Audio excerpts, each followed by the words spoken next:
ఉండాల బాధ్యత. అందరూ ఉన్నప్పుడే సమాజము డెవలప్ అవుతుంది. వాళ్ళ లైఫ్ అనేది ఒక్కసారి జీవితం సెటిల్ అవుతుంది. ఇప్పుడు నేనున్నాను, నేను రిటైర్డ్ అయిపోయినాను. ఎందుకు రిటైర్డ్ అయినాను? చదవడం వల్ల, ఉద్యోగం చేయడం వల్ల రిటైర్డ్ అయినా. కానీ నేను ఇప్పుడు రిటైర్డ్ అయినా కూడా దాన్ని పోషిస్తాను గవర్నమెంట్. నేను చనిపోయినా కూడా ఇంట్లో నా పెన్షన్ ఆమెకి ఇస్తుంది కదా. ఎందుకు? దీని అందరికీ కారణం ఏంటి? కాబట్టి మనము బరువుతో కాకుండా బాధ్యత స్కూల్లో పంపించాల. అప్పుడు పిల్లలు కూడా మనం అబ్జర్వ్ చేస్తున్నారు. పేరెంట్ కమిటీ ఎందుకంటే అందరికి కమ్యూనికేషన్ కోసం ఎట్లా చెబుతున్నాడు, ఏం చేస్తారు మేడం అన్నీ తెలుసుకోవాలి. మీరు ఒక్కసారి కనీసం వారానికి ఒకసారి వచ్చి కనుక్కోవాలి. దాన్ని మీటింగ్ అంటే వచ్చినప్పుడు 2 మాటలు చెప్పుకోవడం పోవడం కాదు బాధ్యత. అంటే పిల్లలు సక్రమంగా ఇంట్లో చదువుతున్నారు లేదని మనం అబ్జర్వ్ చేస్తాను. వాళ్ళు హోంవర్క్ చేస్తున్నారా, పేరెంట్స్కి ముఖ్యంగా నేర్పించాల్సింది పిల్లలకి రెస్పెక్ట్, విధేయత, దేవుని యందు భయభక్తులు, పెద్దల యందు రెస్పెక్ట్ నేర్పిల్లు. ఫస్ట్ అవి నేర్పిల్ల మనం పిల్లలకి. తర్వాత చదువు ఆటోమేటిక్ వస్తుంది.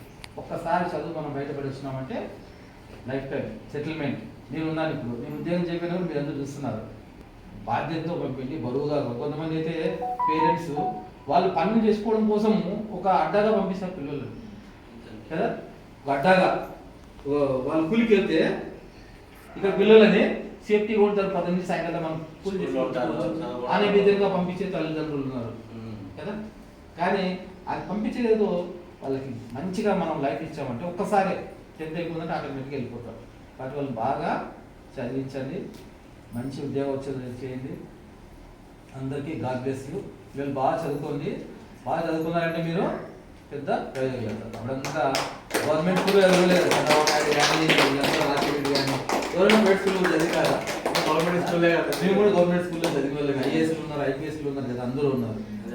మరి మనం గవర్నమెంట్ స్కూల్ని బతికించుకోవాలా, నిలబెట్టుకోవాలా. కాబట్టి ఇది టీచర్లు కూడా అందరూ బాధ్యత అందరికీ రావాలా. టీచర్లకు కానీ పిల్లలకు కానీ బాధ్యతాయుతంగా ఎవరు బాధ్యత వాళ్ళు కరెక్ట్ చేస్తే దేశం అనేది ముందుకు వెళ్తుంది. ఈరోజు పిల్లలే, ఈరోజు పల్లె పిల్లలే రేపటి పౌరులు అందరూ వాళ్ళే కదా. కాబట్టి బాగా చదువుకోండి. God bless you all.